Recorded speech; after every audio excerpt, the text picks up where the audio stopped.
Good morning. Good morning. Welcome to the original Loretta Brown Show radio to open the heart, heal the soul, and awaken the consciousness. Good morning, Mr. Benny Mathers. How are you? Just waking up the old consciousness here. There we go. Feels good. That's reminding me of when I was growing up, and I've never really been a morning person. Don't hold it against me, but I love it when I finally get up in the morning, right? Like I It's all do. good. Yeah, I mean, it's rise Uh, and shine. Early bird gets the worm, however you want to quote it or say it. I've been a morning person for now probably over 20 years, at least 20 years, maybe wow. going on 25.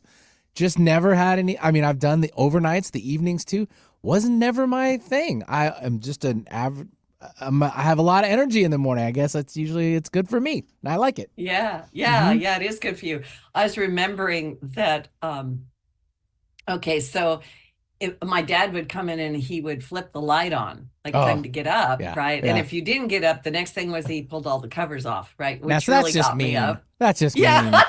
That's just And then mean. we also did this is I don't know what this is. Maybe people out there listening need it. And when I'd go to school, I can't remember if it was the first grade, the second grade. I had a teacher that made us sing a song every morning that was good morning to you, good morning to you. We're all in our places with sunshiny faces. Oh, this is the way to start a new day. And I can I'm remember looking for that right now. I'm gonna go I look know for you are. that. I know you are. And I am that feisty little girl, and I would be like, "Good morning to you." Like biting your tongue, like why you little put my covers back on. But the other thing is that I love music, and it worked every time. By the time I got to the end of that song, I was like, "Okay, I feel better." I didn't want to feel better, but I do. Okay, Right? well, it's a kid's song. I've found a couple, so I'm gonna research that, Okay. All right. and we'll bring it. We'll see if we can bring it for you. Anyway, I'm giving all the parents out there great ideas, very I gently. think Don't, so. Yeah, you know? sure. Why not? Maybe you could just, quietly sing it in their room or something. I Or don't know. or Anyway, belt it out, like It's another way of doing it. It's a way of getting you up really quickly. yeah. Anyway, so good morning, everybody. This is Loretta Brown, and I'm the owner of Reiki Oasis, located right here in the greater Seattle area for, good heavens, 28 years, I think it is. And you can find out everything about me at ReikiOasis.com, schedule everything at schedule.ReikiOasis.com. And the Temple of the Divine Feminine class will be Saturday, February 24th. And you can join us in person or via Zoom. So, and it is a 4 hour class, just so you know. It is a long class, but it's very, very worth it. It is really for the nurturing of our souls as women. And also, well, there's a lot we could say about the goddess, and maybe we'll get into that a little bit with my guest today. So, welcome to February, and also February 10th is Chinese New Year, Year of the Wood Dragon, coming up, which is going to be a very powerful, wonderful year. Lots of changes. So, February, welcome to February. It is February 1st today, and guess what? It is a leap year, leaping ahead. I love leaping. And 29 days to play with as opposed to 28. So all month, all the planets are direct, full steam ahead. Nobody's going backwards. So we're going to get a surge of motivating and fiery energy this month coming through thanks to Mars and Pluto having a nice little conversation. And February also brings one of the most profound energetic alignments of 2024 between Chiron and the North Node. I'll talk about that in a second. But February is the second month, and I want to use talk about the number two as well as February 22nd, 222. The number codes 22 and 222. 22 is a master number in numerology. It is the master builder number, which is all about working together to create. And two is the number of partnerships and coming together to achieve a goal. So 222 and 222. And also Pluto moving into Aquarius and all the planets direct. Maybe it's time to get something done. Yeah, that could be good. So from January to April, the meeting of Chiron And the North Node in the sign of Aries brings powerful healing, and it's going to help to instigate miracles, and it wants to bring peace. Boy, could we use that. This is an energy that has the potential to soften even the hardest of hearts. As Chiron and the North Node are meeting in Aries, there will be a passionate, fiery quality to the way we experience the energies. As Aries is also the first sign of the zodiac, there could be a theme of new beginnings or perhaps healing that help us to forge a new path forward, and perhaps a wounding or a trauma needs to be recognized first for us to realize this peaceful, healing energy. And perhaps we need to reach a tipping point, which honestly, I believe we're at it, to realize we cannot continue to go on the way we have been. It is time to do it differently. So Chiron is the wounded healer, abandoned at birth, and the deep wound of being abandoned eventually called Chiron to rise up as a powerful teacher, a healer, and a psychic. We can see elements of the wounded healer in our own lives, and our own wounds often pave the way for us to becoming more compassionate and understanding to those who have also experienced suffering. And, we're always at choice. We can become bitter, or we can go through those, I call them the great initiations, right? And come out on the other side. Chiron is our reminder that we can channel our wounds and our traumas into powerful portals of healing and teaching for ourselves and others. And in our natal charts, Chiron represents our inherited wounds, either from early childhood upbringing or from past lives.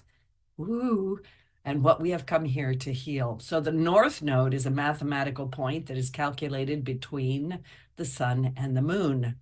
The North Node represents where we are heading, and the South Node is representing what we are leaving behind.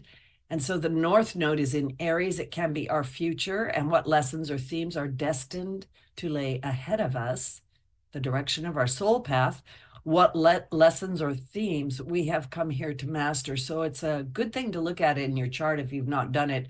Get together with a good astrologer and have a nice little chat. The fusion of Chiron and the North Node brings a calling to heal our wounds on a societal level, or on a level that affects all of humanity. And as Chiron and the North Node come together, we may see a greater call for humanitarian efforts and suffering. And like I said, bring peace, peace to ourselves, to our communities, to our world. Yes. On a personal level, the meeting of Chiron and the North Node can help to activate your own healing, and it can inspire you to heal your wounds, not through fixing them, but through accepting them. And there is also happening right now, I've noticed it, an awakening or an activation of healers or people that really want to get out there and help people kind of wade through this whole thing, right? And come out on the other end. So this energy of Chiron and North Node Aries is in effect from January till April. At the same time, all these planets are going direct. However, a date to mark on your calendar, February 11th, Chiron and the North Node will be in exact conjunction in Aries. And this is when we're going to experience the peak of this energy.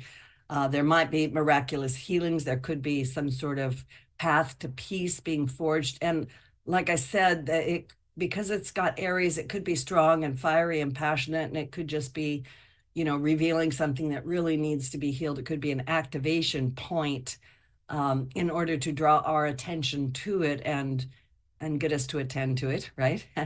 And to usher in a brand new beginning. So, wow, what a powerful, powerful time we're in. What a great day for my guest. I'm going to just bring her on right now.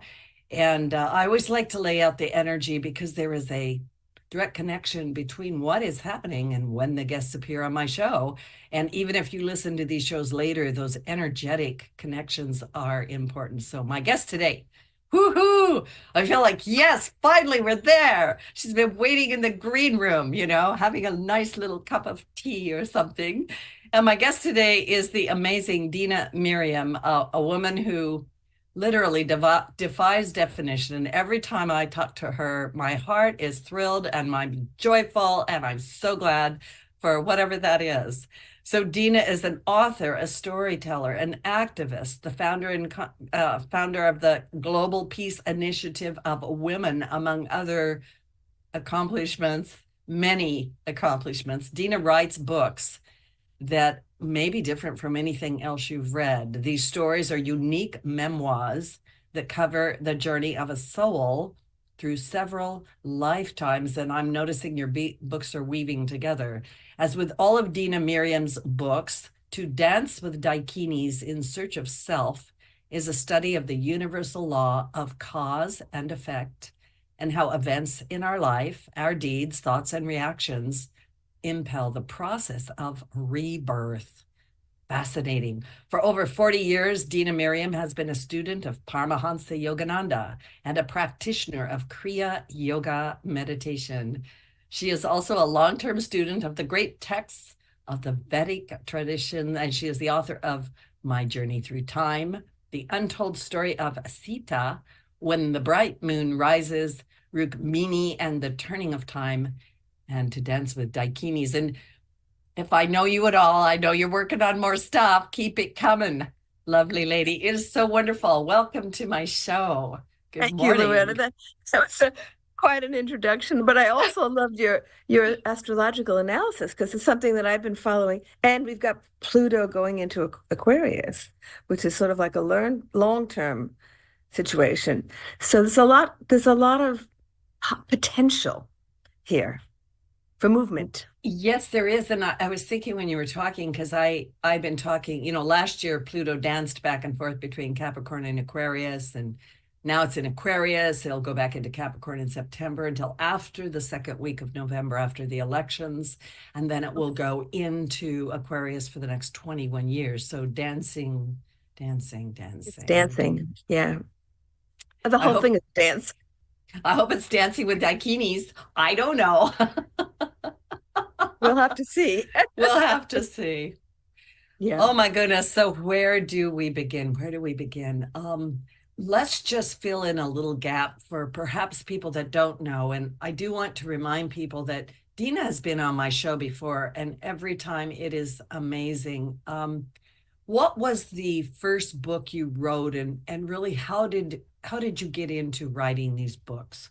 Well, I have had glimpses of my past birth since I was young, but there wasn't a whole narrative. Just I knew I had been born in a certain place, and there were a lot of things about my early life that were sort of like remnants, as we all have. If you look at your early life, you can see that there are remnants there. But when I got to a certain point where it was because of such out of circumstances, a man came into my life, and where I was thrown into the past, just the birth previous to this, and I relived the whole story from childhood to death. And it was destabilizing, I have to say, because I'd be sitting in a meeting. I was working as a writer at my family's PR company. I'd be sitting in a meeting, and I'm back in, Europe during World War II. It was like I had teenage sons. I was a single mom, so it was a challenging time for me. And then that passed. I saw the whole life, and it passed, and then the life previous to that, and so on. About 5 or 6 lives, and I decided to write them down so I could see the karmic patterns. How does one life link to the next? Because it's really just not, it's more than a curiosity for me. I want to understand this universal law. You can understand so much about your life if you can see your past. And so I wrote it down, not thinking to share it with anyone. But a good friend of mine who was a writer got diagnosed with pancreatic cancer, and she knew I was working on something. She had just started TM. She was sort of just beginning to enter the spiritual world. And I said, well, I don't know how you, she was Jewish background. I said, I don't know how you're going to respond to this, but yeah, I'm talking about my past births. I want to read it. So she read it, and it completely changed her relationship with death. She passed away about a year later, Yeah. but she had such fear of death. And after reading the book, she made peace with it. And then she asked me if she could share it with some other friends who were ill. And I showed it to, interestingly enough, then I showed it to two of my spiritual friends who said, Dina, you can't sign your name to this. This was maybe 7, 8 years ago. I said, they said, use a pseudonym. I said, it's time to come out of the closet. Everybody's coming out of the closet. It's time we state what we.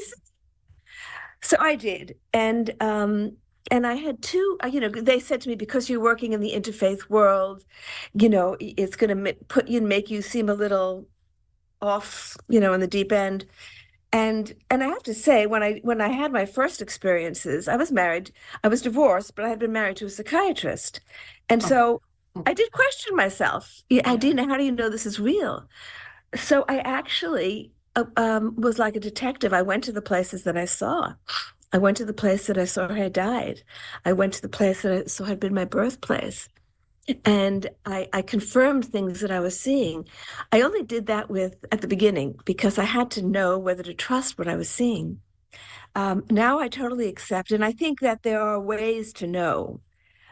Just like when you have spiritual experiences, you can know whether they're authentic. Um, but anyhow, so that's how my first book got underway. I I'm fascinated by all this and I love it. I've traveled the world a lot, and I was thinking when you were talking, I have actually had this experience where I have um, gone to a place like the Ajanta Caves, and um, when I got there, I had a experience where I was literally fell to the ground and started crying, right? And had full memory of something. And I want to ask you, when you went to these locations, did you have any kind of a response to them? Was it just connecting, what you had seen, which I think is incredible validation, right? Um, what was that like for you? It was confirming what I had seen. And it was somewhat emotional. I mean, the scenes, I mean, there were suffering in that life, So I Yeah. went to, born in Russia. I went to St. Petersburg to see the place, and there was a lot of pain because I'd been sent out of Russia, never saw my parents again, and so there was pain associated with that. And then I ended up dying in Prague, and I was there, and I had mixed feelings about that place, very mixed feelings about that place. Now I've gone to other places, so of course this is just the beginning of my journey, and that's the first book. There were other books Right. and other parts of the journey where I also had very emotional experiences, and I have a few interesting stories. So my interest is, how do you work through the karma of it, right? So Yes. in that book, the first book, I talk about a life in India, in Varanasi, in the 17th century. And I talk about communal violence. My husband and I had to leave. I was Hindu Muslim violence, and I had to leave. I didn't say much more about it. And then that story goes on. Well, about 4 or 5 years ago, my son wanted to go to the Ajanta cave. I was taking him and his young kids to India and they wanted to go to the caves. And so we didn't get to go. We had too much else to do in India, but I came home and I started researching. I said, I'm going to take you to the caves next. And I saw that you have to fly into a place called Aurangabad. And then from there you get to the caves. As soon as I heard Aurangabad, I realized, why did I have to flee Varanasi? Aurangzeb, that demon, destroyed the Kashi Vishwanath temple, the great Shiva temple. He Yeah. destroyed it and built a mosque there. He was a villain. But there's a city named after him. There's a university named him. It would be like having Hitler University or Hitlerville. Oh, And so I went through, and this was only a few years ago, such anger. It's like, why are they not villainizing this man? Why isn't he viewed as a Hitler? I mean, he destroyed tens of thousands of temples, Hindus were slaughtered, but sort of papered over because the Mughals are shown as sort of like a very cultured. So I decided that I was going to go find his grave, which is there in Aurangabad. So I said, I'm not going to tell anybody. I'm just going to go. I'm going to do something at the grave. And I thought about it and I said, I could get arrested. Global Peace Initiative of Women. It doesn't look good, but I had to find a way to work out my anger. Right. Found a hotel. I was going to do this. And as I was getting ready to do this, I had a dream. And in the dream, I was standing before the ruins of a temple and looking at the ruins. And a man came up to me and said, "Oh, there's an old Sufi up there in the corner. Why don't you go greet him?" So I said, "Okay, that's a good idea." So I climbed over the ruins. I went to the corner and I found this poor, disheveled man sitting in the corner. And he looked at me. I greeted him. He looked at me, and I heard myself say, "Oh my God, that's Aurangzeb." Aurangzeb was a ruler. He was the Mughal ruler in the 17th century. I woke up and my anger was gone. Oh, So it was the healing of a wound that I didn't even know I had. yeah. I mean, that the having lived through a time of destruction, and this is what we do when we take a new birth, it kind of gives us a clean slate. Having lived through a time of great destruction, I felt I had internalized that pain and anger from 400 years ago. And it came out now because a lot of memories are awakening. But what do you do? How do you make peace with a man who's gone? Yeah. So I consider that total grace that I was able to find him in some astral plane and make peace with him. And I have no more. Shortly after that, well, it was actually sometime this year, the name of the town was changed. It's no longer called Aurangabad. I had been wanting just a few things: change the name of the town and teach the history in schools. So, just set history right. But that was one of there's another story I have like that, but that is a situation that is an example of how an old wound can be healed in your life, just having the desire to heal it. Yes. I love that story. I want to ask you one question, then I want to hear your other example because um, there's something in this that's hitting it right on the nail on the head for me. Is that connected somehow to that what you just said to the end of the book here, where you have someone that the woman goes to a temple. Well, she thinks there's a temple there, and the temple's not there, and she. Okay, That was another temple that was destroyed, and that's that is another temple. Okay. in Rukmini and the Turn. See, it's all the books are connected because our lives are all connected. In Rukmini and the Turning of Time, I was a stone carver building the temple to Krishna, which was later destroyed. And of course, I didn't live to see it destroyed, but I was part of one of the stone carvers. That's one of the few male incarnations that I write about. The only male incarnation I write about.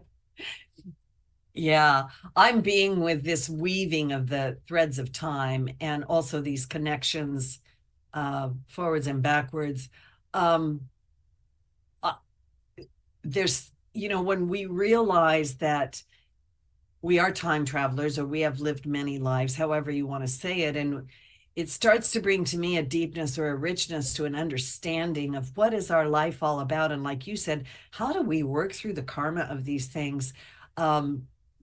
Like in any given lifetime, do we always accomplish what we set out to accomplish?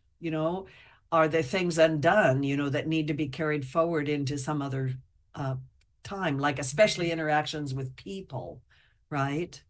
Yeah. Yeah. And then I want to say this. I know I'm throwing a lot out there, but I know you can handle it. This is also historical context. Like I'm very aware when I'm reading And by the way, I just love your books. I just can't get enough of them. I just tell everybody, just go get them all to Dance with Dakinis. We're going to get to that story in just a second. But this understanding, this weaving from lifetime to lifetime, and an understanding that maybe some of the quote suffering or some of the things like you just said, this woundedness, something you've carried with you, this anger is not actually from this lifetime. And you've got to make that connection in order to heal it in some, I don't even know if it's a definable way, honestly. Uh, Yeah. exactly. I think people who carry anger, they just have anger in them, and it's hard to identify where it comes from. I mean, clearly, we carry so much of our past with us. We carry so much of our past, and it's interesting what you say because you can travel back in time and forward. And so the book that I'm working on now is called Memories of a Future Life, Oh. and it projects 200 years in the future. Send it to me now. Thanks, thanks, Dina. I'm a disgusting follower of your work. A very interesting experience because when I write about the past, I'm writing about a less awakened self, a self that doesn't have the knowledge that I have now. Yeah. And so I go back. I told somebody just the other day, it's like I'm getting to understand the teachings that were given then that were not understood then. And this is true certainly in To Dance with Dakinis. Teachings that were given to the then me were not understood. But now when I hear them, it's like they're coming to me anew. And that's the gift for me. It's all the books to me are just a teaching because I get to hear the messages that I didn't quite get at an earlier stage. And so the interesting thing is I'm projecting myself in the future into a more awakened me. I love that. You also said something I actually wrote down something, a quote quoting from your book, and I want to read that right now, and then we'll take a little station break. And sometimes as I'm reading, and I'm sure other people have this experience, reading your book to me is it is a spiritual experience. That number one, you're a very wonderful author, and you write very, it's lovely, it's great. You're pulled right into the story. But the other thing is there's something going on at a consciousness level, and there are these teachings in your writings, and sometimes things just hit me, right? And this to me is what I'm going to read. I think, well, everyone can relate to it because we're living in such challenging times. So there's two quotes here. The first one is, when the heart and mind are disturbed, danger comes.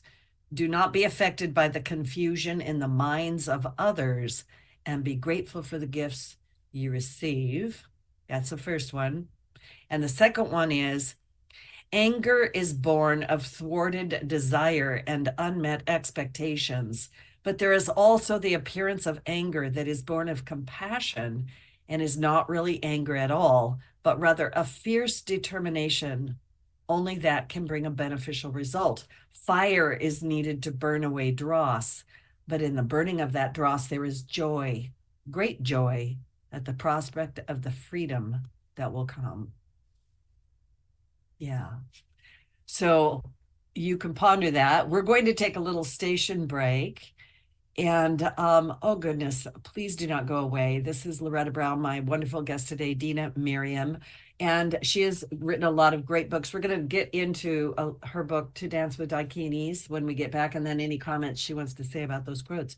So don't go away. We'll be right back. All clear, ladies. Yeah. Wow. Yes, Dina. Yeah, I can speak to those quotes. Yeah, please do when we come back.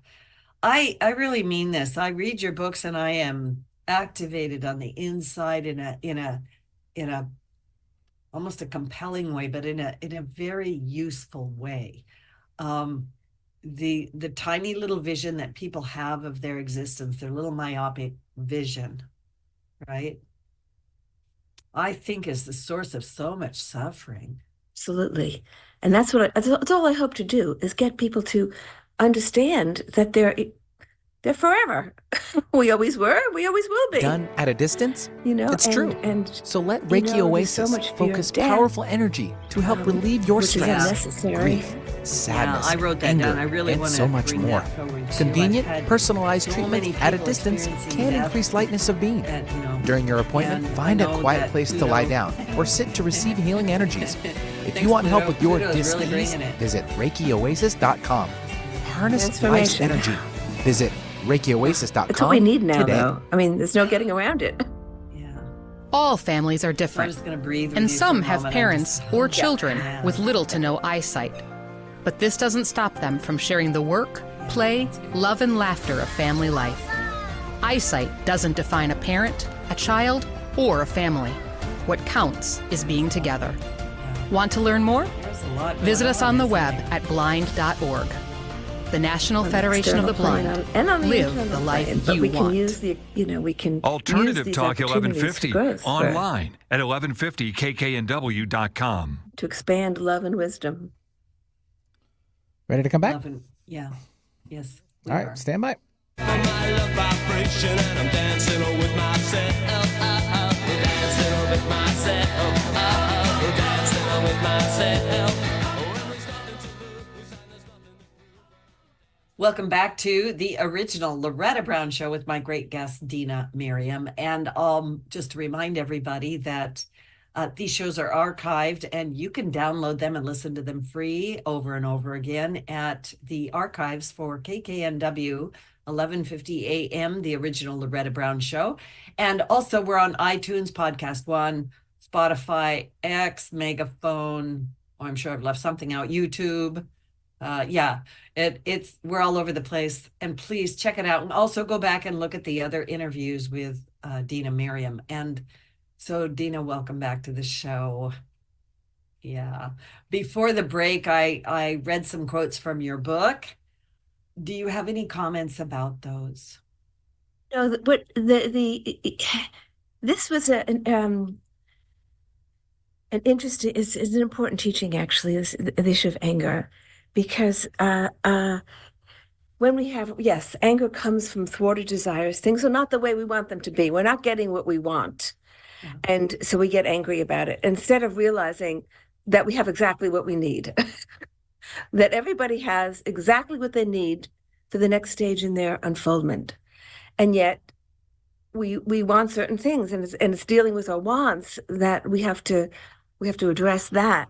But the story of this woman in To Dance with Dakinis is that she's looking externally for the beautiful goddess, but who comes to her? The wrathful goddess. At the end of the story, it's the wrathful goddess who comes to her, and that's exactly what she needs. And that's what she says, that I had been looking for the beautiful Devi, but it was the fierce Devi, because it was the fierce Devi. She had gotten herself into a terrible karmic knot that she couldn't unwind. There's a whole story around that, and the beginning of the story comes from another book, an earlier life. It was a karmic knot. She didn't understand it. She couldn't free herself from it, and she needed that sword to come break her free. And that's finally what happens at the end. And we all need both. Yes. We need the beautiful, gentle Devi, and we need the fierce Devi, because the fierce Devi is needed to cut through illusions and to help us break free from, delusions, attachments, whatever's holding us back. Talk to that just a little bit. I met, Paul Denlamo a few years back, and I think on one of the shows I had either was headed to Mount Kailash or just got back from Mount Kailash, and this is very activating for me. There's something personal about it as well as this big thing. But talk to the compassionate goddess, how do we find the goddess? Because, a lot of this book, Dancing with Dakinis, one of the overriding questions is, who are you? And like you say, she's searching for the goddess, maybe in all the right places and the wrong places. But talk about the faces of the goddess, that wrathful goddess, that compassionate goddess, just whatever it is that's from your heart. She was searching for the goddess externally. And and she keeps getting told, goddess is inside. You look internally for the goddess. And then I think it was pure grace that Palden Lamo comes to her, the fierce goddess. But the compassionate one, I mean, that ferocity is from compassion, because if you're tied up in illusion, if you can't free yourself, it takes great compassion to come and free you, and you get what you need. Up until a certain point, you need that gentle, beautiful goddess to draw you, and then at a certain point, when you're able to withstand it, you need that great compassion that will come and cut away the false the falsity, the falsity of who you think you are. Yeah. We just think that we're just this one personality. Thank God we're not. Thank God we're much more than that. Yeah, and I made a comment during the break that, so many people have a very small myopic vision of who they are in the reality of all that is. And your books help expand that out, help us to understand this greater picture. Yeah. I mean, there are several parts in the book where it happened in the Tibet life. It also happened in the successive life in India, where she sort of asked who she is, and her teachers say that their teachers had done the same thing to them, asked, "Who are you?" And they recounted. There's one with Dalha, however you think of her, as a sage or the deity of the moon, however you think of her. She was asked her name, and she forgot which incarnation she was in. So she recites all the names she's ever had. Hoping she gets it right somewhere. She's in. It's like that with us too. I have gotten to the point where I say, well, which one am I, that or am I that one? And I find a little piece of each one still within me. It's like you take a little piece, but I certainly am not that person anymore. It's just like I look at myself in my 30s when I had a little bit of a wild life, and I say, well, who was that? I'm not that person anymore. We do things earlier in our life that we just would never do now. And we think, so in one lifetime, you go through transformations because you're growing and learning. Yeah. And, everybody goes at a different pace. Some of us could go through many lifetimes in a life. And other people go at a slower pace. It's just how you want to do it. Yes. Yeah, it's exactly true. I always go, here's the next, iteration of my life in this lifetime. I feel like I've gone through many lifetimes. Yeah. Yeah. Many things. Yeah.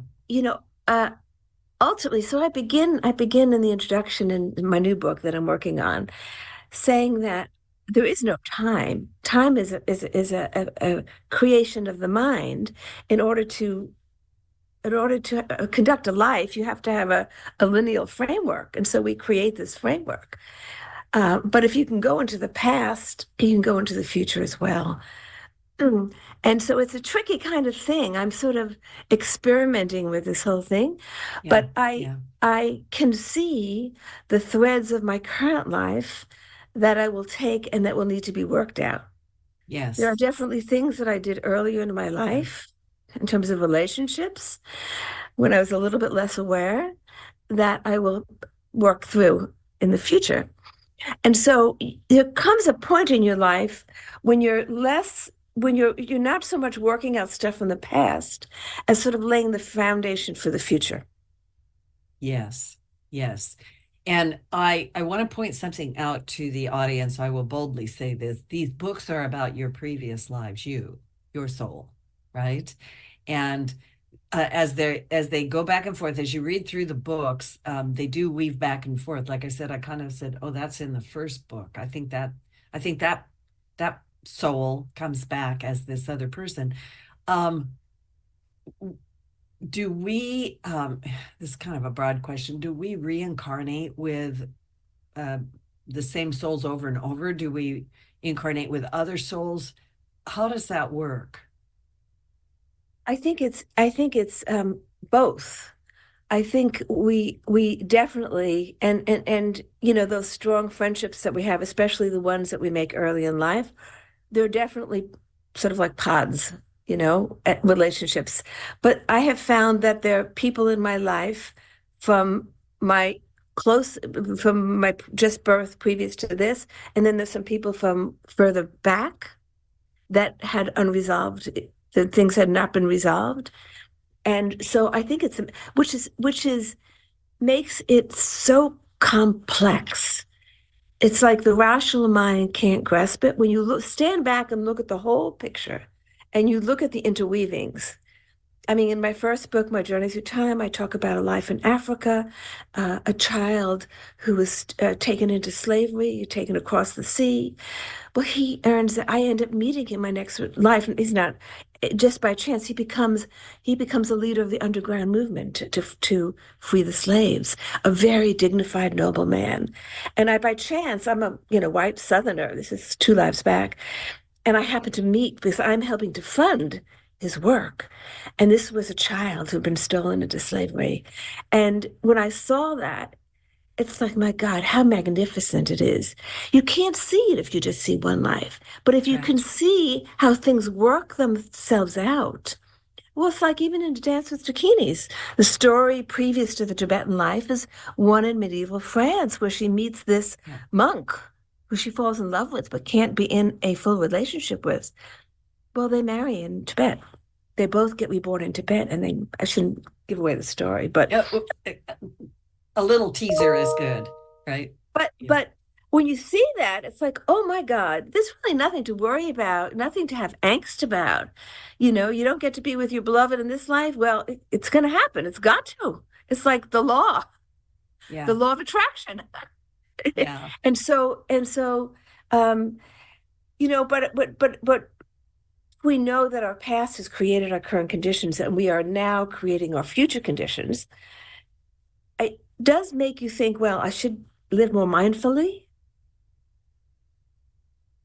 Yeah. I can't be careless. I shouldn't be careless about relationships, about habits, even just habits, patterns of thinking.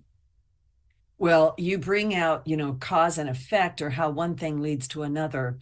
I want to read a little bit here from your bio, I say, about the book, just to make sure we've really laid this out here for the listeners. The story, this is To Dance with Dakinis, right? In Search of Self. The story begins in 12th century Tibet with a woman's search for the goddess and the deeper truth of life. You meet ordinary people dealing with human suffering, and you visit magical lakes and mountains. Yes, they are. You also meet the Great Mother, and through her Dakinis, adepts, gurus, and loving souls who guide us life after life without revealing their spiritual stature. Then we meet the great Guru Rinpoche, known to Tibetans as Padmasambhava, who we will learn more of the spiritual history of Tibet and India, the deep interconnection of these two great civilizations, and the story unravels the threads that link together 3 lives.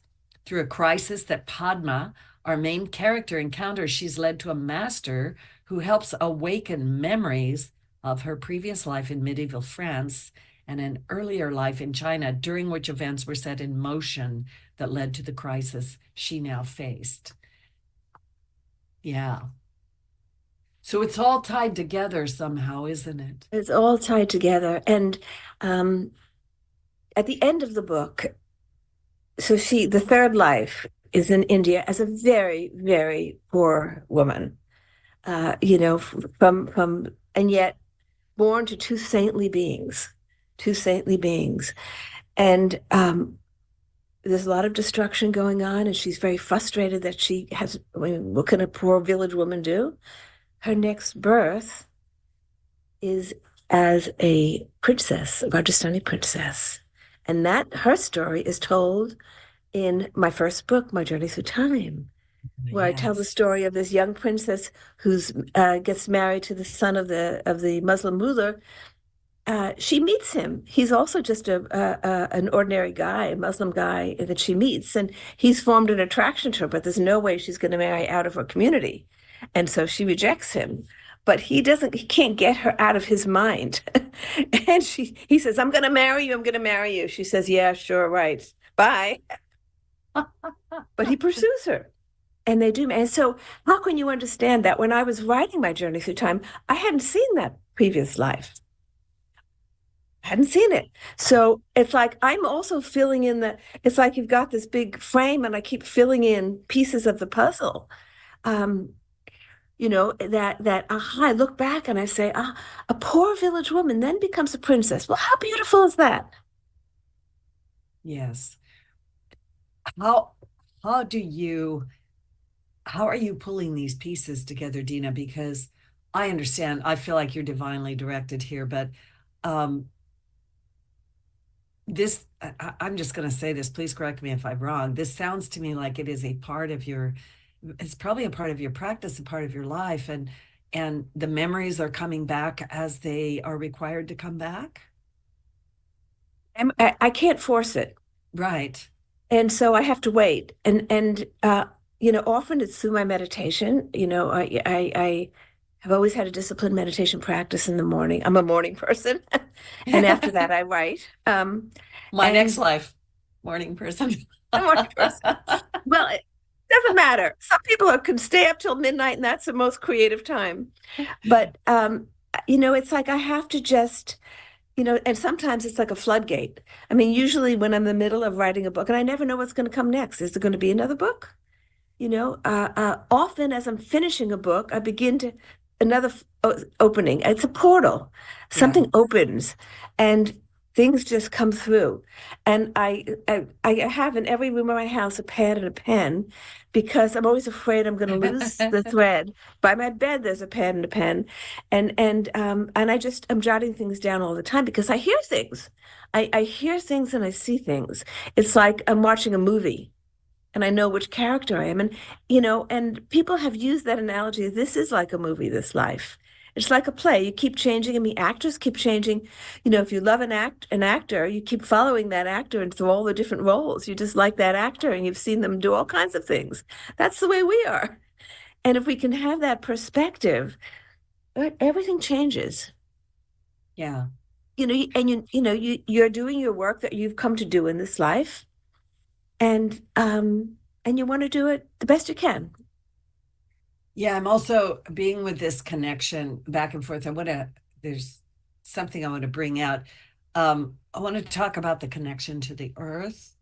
In your book, you talk about the spirits of Sadak, the spirits that live in the earth, the spirits of Nyan, spirits that reside in rocks and trees, Chen, the spirits that reside in the air, and Lu, spirits that live in the water and nourish all living beings and bring adequate rain. Talk about the importance of the connection to the earth and these spirits. And are there actually spirits that oversee these things? Oh, I didn't know anything about Bodhin before I started writing this book. And I was surprised to find myself as a follower of Bodhin, which is the indigenous religion. Yes. A very ancient religion, actually, or a way of life. The word religion is sort of like a new term.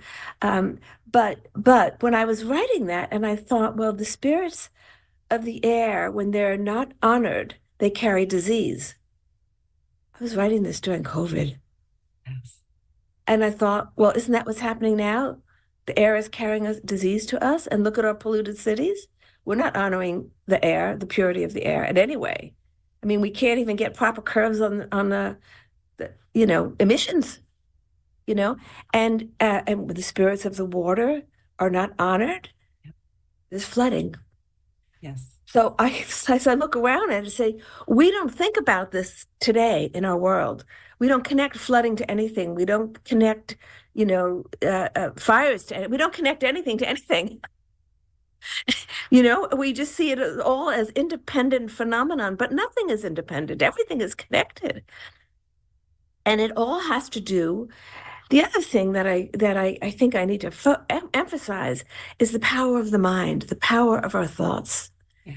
And I kind of feel that all we have to do is love the earth, because from love, action will follow. Love the trees, love the rivers. I mean, and sort of witness what is going on. When I go, especially to India, and I see the state of the rivers there, especially the Ganga, it's like I want to just fall on my knees and beg forgiveness. I mean, how have we allowed this to happen?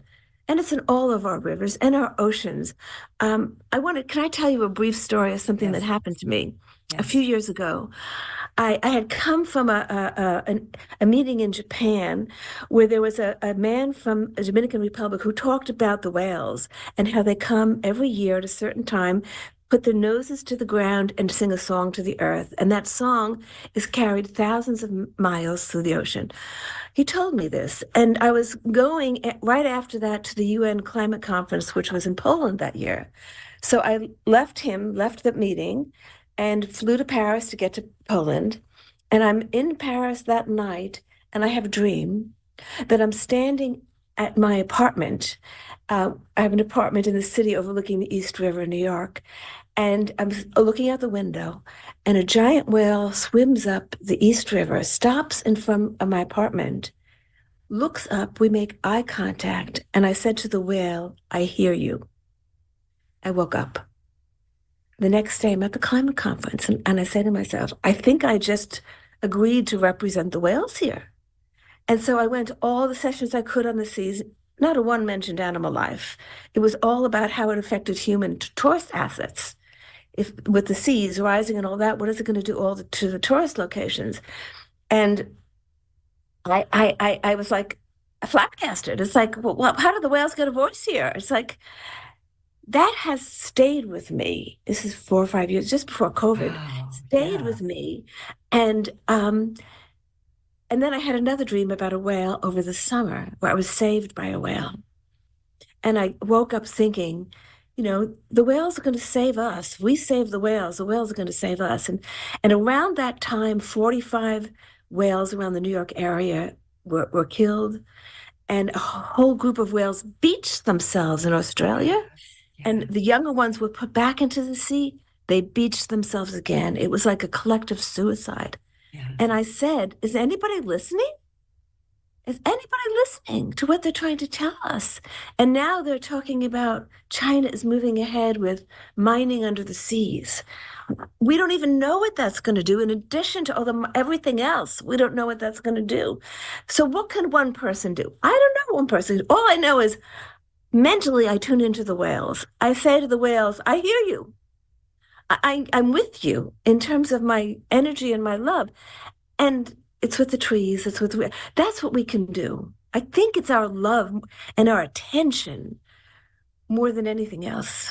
Yeah. Yes. I say yes to all of that.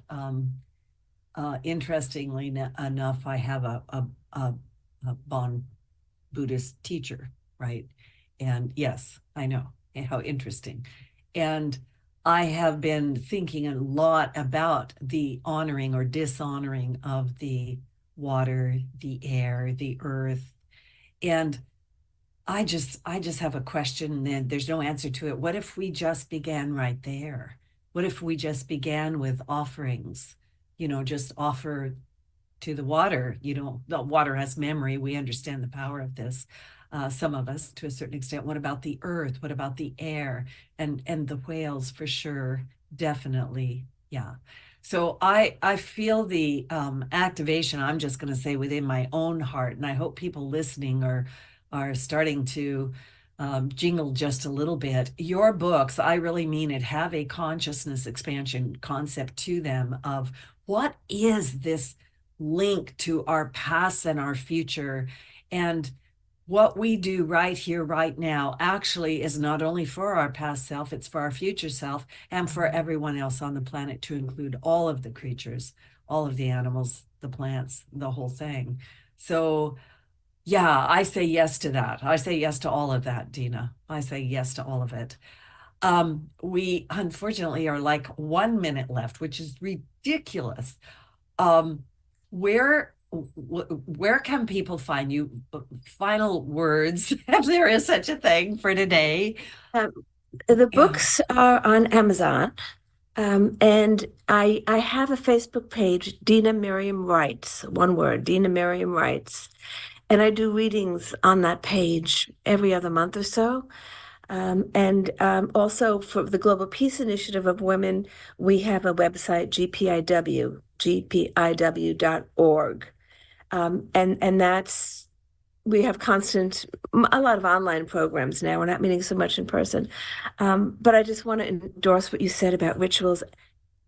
Rituals have a huge effect. It's all about the heart. I mean, if you do the rituals, in a feng shui way, but if you do them with heart, it's all about the heart. Yeah.